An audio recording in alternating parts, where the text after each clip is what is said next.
કેમ છો મિત્રો? આપણે અભ્યાસ કરી રહ્યા છીએ ગુજરાત સરકારમાં શિક્ષણ વિભાગમાં સ્પર્ધાત્મક પરીક્ષા આપતા વિદ્યાર્થીઓ માટે સહાયરૂપ થવા બાબતની. મિત્રો, સમય બગાડતો નથી, પરંતુ ગુજરાત સરકાર દ્વારા હમણાં જ એચ-ટાટ માટે જે અભ્યાસક્રમ જાહેર કર્યો એના મુદ્દાઓને આપણે વિસ્તૃત સમજી રહ્યા છે. આપણે મિત્રો એ મુદ્દામાં આગળ વધી રહ્યા હતા કે ભારતની શિક્ષણ વ્યવસ્થાની આખી શરૂઆત ક્યાંથી થઈ, કેવી રીતે આગળ વધી. એમાં એ જોઈ લીધું મિત્રો આપણે કે 4 પ્રાચીન વિદ્યાપીઠો જોઈ લીધી, મેકોલોનો વિવરણ પત્ર જોઈ લીધો, વુડનો ખરીતો જોઈ લીધો. હવે મિત્રો આગળ જતા 1882માં હન્ટર કમિશનની નિમણૂક થાય છે. આની નિમણૂક એટલા માટે કરવામાં આવી હતી કે જે વુડના ખરીતામાં જે ભલામણ હતું એનું આખું સર્વેક્ષણ કરવું છે, બરાબર, એનું વિશ્લેષણ કરવું, એમાં શું ખામીઓ રહી હતી, આપણે શું સુધારી શકીએ છીએ, નવું શું કરી શકીએ છીએ. અને આ વખતે ગવર્નર જનરલ હોય છે લોર્ડ રિપન, જેને સુધારાવાદી તરીકે ઓળખવામાં આવે છે, બરાબર ને. તો સમય બગાડતો નથી. હન્ટર કમિશન મિત્રો યાદ રાખજો, જો વુડના ખરીતાને શિક્ષણનો મેગ્ના કાર્ટા તરીકે ઓળખવામાં આવે છે તો હન્ટર કમિશનને પ્રાથમિક શિક્ષણનો મેગ્ના કાર્ટા તરીકે ઓળખવામાં આવે છે. સમજો, હજી વાત કહું છું. વુડના ખરીતાને શિક્ષણનો મેગ્ના કાર્ટા તરીકે ઓળખવામાં આવે છે તો હન્ટર કમિશનને પ્રાથમિક શિક્ષણનો મેગ્ના કાર્ટા. એકલો મેગ્ના કાર્ટાની વાત આવે તો તમારે વુડનો ખરીતો લખી દેવાનો છે. બટ આગળ પ્રાથમિક શિક્ષણ એક પર્ટિક્યુલર શબ્દ લખેલો હોય તો તમારે હન્ટર કમિશનની લખવાનો છે જવાબમાં. ઓબ્વિયસલી સાબિત થાય છે કે હન્ટર જે જ્યોર્જ વિલિયમ વિલ્સન હન્ટર હતો એને આખી 20 સભ્યોની કમિટી બનાવી હતી મિત્રો. એ કમિટીને વુડના ખરીતામાં એ જોયું હશે કે ઉચ્ચ શિક્ષણ તો ટોપ લેવલનું મળી રહ્યું છે, પરંતુ જે પ્રાથમિક શિક્ષણ છે એમાં ઘણી બધી અભાવ રહેલી છે. તો એમાં આપણે સુધારો કરીએ. બીજું કે શિક્ષણને ત્યાં કેન્દ્રીકૃત ન રાખીએ, એને વહીવટ આપી દઈએ, બરાબર, સ્થાનિક સ્વરાજ્યને આપીએ, બરાબર ને. બીજું કે એવા અભ્યાસક્રમ લાવીએ કે જે પૂર્ણ કર્યા પછી તરત નોકરીની જેને જરૂરિયાત હોય એને મળે. તો 2 ફાટા પાડીએ, સાહિત્યિક અને એક બાજુ કૌશલ્યલક્ષી. આ બધી યોજનાઓ હન્ટર કમિશને આપી, બરાબર. સ્ત્રી શિક્ષણનું પણ આપ્યું, બરાબર. બીજું સ્થાનિક ભાષાને પણ મહત્વ, માતૃભાષાને મહત્વ આપવામાં આવ્યું. ખાસ ટીચર્સ ટ્રેનિંગને પણ મહત્વ આપવામાં આવ્યું. ટૂંકમાં જે ખામીઓ હતી એ ખામીઓને દૂર કરીને એક નવું જ આખો હન્ટર કમિશન આપવામાં આવ્યું. છતાંય થોડી ખામીઓ તો રહી જ ગઈ હશે, એ સંપૂર્ણ આપણે સમજી લઈએ છીએ, બરાબર ને. હન્ટર કમિશન 1882 ભારતીય પ્રાથમિક શિક્ષણનો પાયો. ઇન્ડિયન એજ્યુકેશન કમિશન 1882 ની સંપૂર્ણ સમજણ આપણે જોઈ લઈએ. તો મિત્રો વન બાય વન જઈએ છીએ. સ્થાપના 1882માં થઈ હતી. સ્થાપક હતો લોર્ડ રિપન અને સુધારાવાદી તરીકે પણ ઓળખવામાં આવે છે, યાદ રાખજો. ઓકે. અધ્યક્ષ હતા સર વિલિયમ વિલ્સન હન્ટર, જેના નામ પરથી હન્ટર કમિશન આવ્યું. 20 સભ્યો હતા, એમાં ભારતીય સભ્યો સહિત, એટલે કે 20 સભ્યોમાં ભારતીય સભ્યો હતા.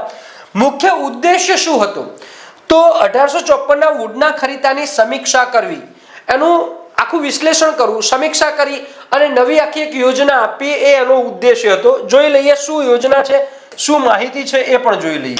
કમિશનની રચના શા માટે તો વુડના ખરીતાની સમીક્ષા 1854 પછી શિક્ષણ ક્ષેત્રે થયેલી પ્રગતિ અને ખામીઓનું મૂલ્યાંકન કરવાનું કે કેમ બનાવવો પડ્યો, તો એની સમીક્ષા કરીને પ્રાથમિક શિક્ષણનો ધીમો વિકાસ. એમને વુડના ખરીતામાં સમજાયું કે પ્રાથમિક શિક્ષણ છે એનો વિકાસ ખૂબ ધીમો થઈ રહ્યો છે, એટલે પ્રાથમિક શિક્ષણ પર ભાર આપવો પડશે. અને એટલા માટે જ હન્ટર કમિશનને પ્રાથમિક શિક્ષણનું મેગ્ના કાર્ટા તરીકે ઓળખવામાં આવે છે. પ્રાથમિક શિક્ષણનો ધીમો વિકાસ, શિક્ષણ માત્ર શહેરો પૂરતું સીમિત, ગામડા અને સામાન્ય જનતા શિક્ષણ વ્યવસ્થાથી વંચિત રહી હતી, એવું એમને સર્વેક્ષણ કાઢ્યું હતું, બરાબર, વિશ્લેષણ કર્યું હતું. સ્થાનિક ભાગીદારીનો અભાવ, શિક્ષણના સંચાલનમાં સ્થાનિક સ્વરાજ્યની સંસ્થાઓનો ગેરહાજરી હતી. ક્યાંય વુડના ખરીતામાં સ્થાનિક સ્વરાજ્યને એમને ભાગીદારી નહોતી લીધી, પરંતુ હન્ટર એવું કહે છે કે એમને ભાગીદારી આપવી પડશે. આગળ વધીએ.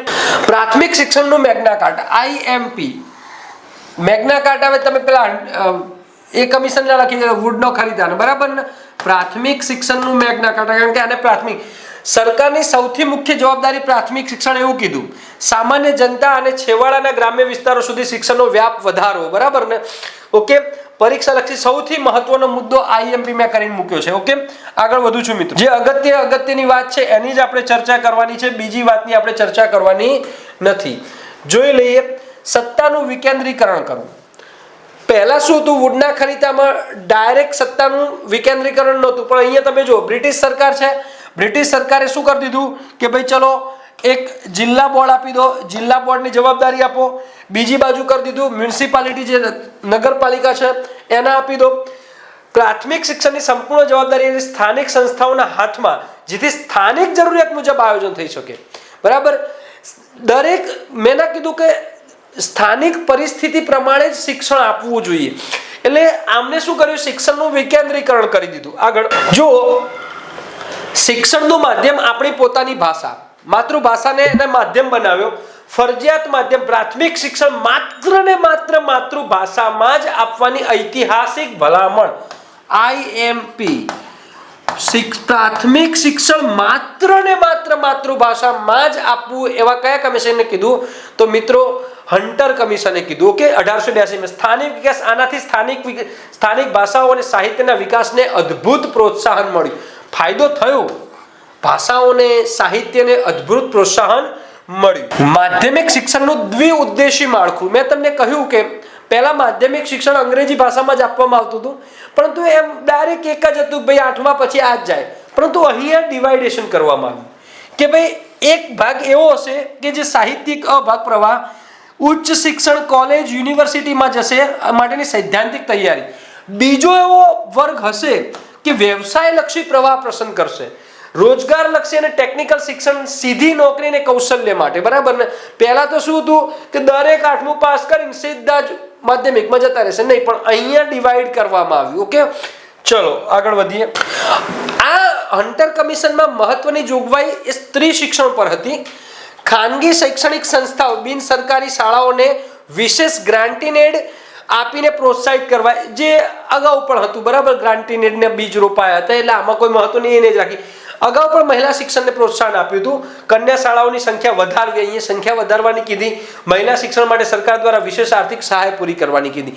એટલે મહિલા શિક્ષણ પહેલામાં પ્રોત્સાહન આપ્યું, પણ સહાયની વાત નથી, પણ અહીંયા આર્થિક સહાય પણ આપવાની વાત કરવામાં આવી. તાલીમબદ્ધ શિક્ષકો, શિક્ષક તાલીમ અને ધાર્મિક તટસ્થતા. આ આઈએમપી છે. ધાર્મિક તટસ્થતાનો મુદ્દો હન્ટર કમિશને લીધો હતો, આઈએમપી. બરાબર, ઓકે. તાલીમ, શિક્ષણનું સ્તર સુધારવા શિક્ષક તાલીમ સંસ્થાઓનો વિકાસ. તાલીમ સંસ્થાઓ એટલે જે આપણે બીએડ ને બધું છે, બરાબર, વિકાસ કરો. ધાર્મિક પ્રભાવથી મુક્ત. સરકારી શાળાઓમાં ધાર્મિક શિક્ષણ ફરજિયાત ન રાખવું. શિક્ષણ સંપૂર્ણપણે તટસ્થ હોવું જોઈએ. બરાબર ને, આ હન્ટર કમિશને આપણાને કીધું હતું. હવે મિત્રો, હન્ટર કમિશનના 4 મહત્વના આધારભૂત મહત્વ હતું એ જોઈ લઈએ. પહેલું, પ્રાથમિક શિક્ષણને પ્રથમ વખત સર્વોચ્ચ મહત્વ આપ્યું. એટલા માટે જ હન્ટર કમિશનને, એટલું યાદ રાખજો મિત્રો, પ્રાથમિક શિક્ષણનો મેગ્ના કાર્ટા તરીકે ઓળખવામાં આવે છે. શિક્ષણમાં સ્થાનિક સ્વરાજ્યની ભાગીદારીનો ઉદય થયો, જે વુડના ખરીદામાં નહોતો. કન્યા શિક્ષણના વિકાસને ઐતિહાસિક વેગ આપ્યો, કારણ કે એમને સહાય આપવાની, સ્કૂલો વધારવાની વાત કરી. રોજગારલક્ષી વોકેશનલ એક અલગ વ્યવસાય કહેવાય કે માધ્યમિકથી ફાટો પાડ્યો. બરાબર ને, શિક્ષણનો આરંભ કર્યો વોકેશનલ. એટલે સરકાર પૂછે વોકેશનલ શિક્ષણનો આરંભ કયાથી થયો? 1882ના હન્ટર કમિશનથી થયો. હવે નબળાઈઓ, શું ખૂટી ગયું, શું રહી ગયું, એ મહત્વનું છે. તો મિત્રો, ઉચ્ચ શિક્ષણની અવગણના, માત્ર પ્રાથમિક પર ધ્યાન, ઉચ્ચ શિક્ષણ માટે કોઈ ખાસ ભલામણો નહોતી. એમને માત્ર ને માત્ર ફોકસ પ્રાથમિક પર કર્યું હતું. મરજિયાત શિક્ષણ, શિક્ષણને ફરજિયાત બનાવવાની કોઈ ભલામણ કરવામાં આવી જ નથી. બરાબર, કોઈ ભલામણ નહીં. ફરજિયાત કરો તો જ. તમે જો આરટી એક્ટ જેવી, બરાબર, મફત અને ફરજિયાત શિક્ષણ, તો આમાં કોઈ એવી નથી ફરજિયાત. અમલીકરણનો અભાવ. ગ્રામ્ય વિસ્તારોમાં યોજનાઓ કાગળ પર અને વધુ અને જમીન પર ઓછી હતી. જે આયોજન થવું જોઈએ, એનું અમલીકરણ થવું જોઈએ, એ ગ્રામ્ય ક્ષેત્રોએ માત્ર ને માત્ર કાગળ પર જ હતું. એ બેકગ્રાઉન્ડ લેવલે, નીચે જમીન લેવલે અમલ નહોતો થઈ શક્યો. બજેટનો અભાવ, પૂરતી નાણાકીય વ્યવસ્થા સૂચવવામાં આવી નથી. વ્યવસ્થાની નાણાં પૈસા જ નહીં હોય તો આ એની ખામીઓ હતી. બરાબર ને, આ તમે ખાસ યાદ રાખજો. સ્પર્ધાત્મક પરીક્ષાઓ માટે ક્વિક રિવિઝન, આટલું ખાસ યાદ રાખજો. 1882માં હન્ટર કમિશનની નિમણૂક થઈ, એને આખું ભલામણ કરી. વાઇસરોય તો લોર્ડ લિપન, જેને સુધારાવાદી તરીકે કહેવામાં આવે છે. અધ્યક્ષ સર વિલિયમ વિલ્સન હન્ટર હતા. મુખ્ય ફોકસ પ્રાથમિક શિક્ષણ, માતૃભાષા અને ઉપનામ પ્રાથમિક શિક્ષણનો મેગ્ના કાર્ટા તરીકે ઓળખાય છે. આઈએમપી બરાબર. કયા કમિશનને પ્રાથમિક શિક્ષણનો મેગ્ના કાર્ટા તરીકે ઓળખાય છે? તો ભૂલ્યા વગર હન્ટર કમિશન લખીને આવજો, ટીક કરીને આવજો. વુડના ખરીતાને ના કરતા, નહીં તો હેરાન થઈ જશે. એક લીટીમાં મારે કેવું હોય આખાને બાબતમાં કે પ્રાથમિક શિક્ષણનો વિકાસ કર્યો છે, માતૃભાષાને મહત્વ આપ્યું છે, સ્થાનિક સ્વરાજ્યને પણ મહત્વ જોડ્યું છે, મહિલા શિક્ષણને પણ મહત્વ આપ્યું છે. આ 4 સ્તંભો યાદ રાખો, પરીક્ષાનો એક પ્રશ્ન છૂટશે નહીં. તો મળીએ છે આગળની સમિતિ સાથે. ત્યાં સુધી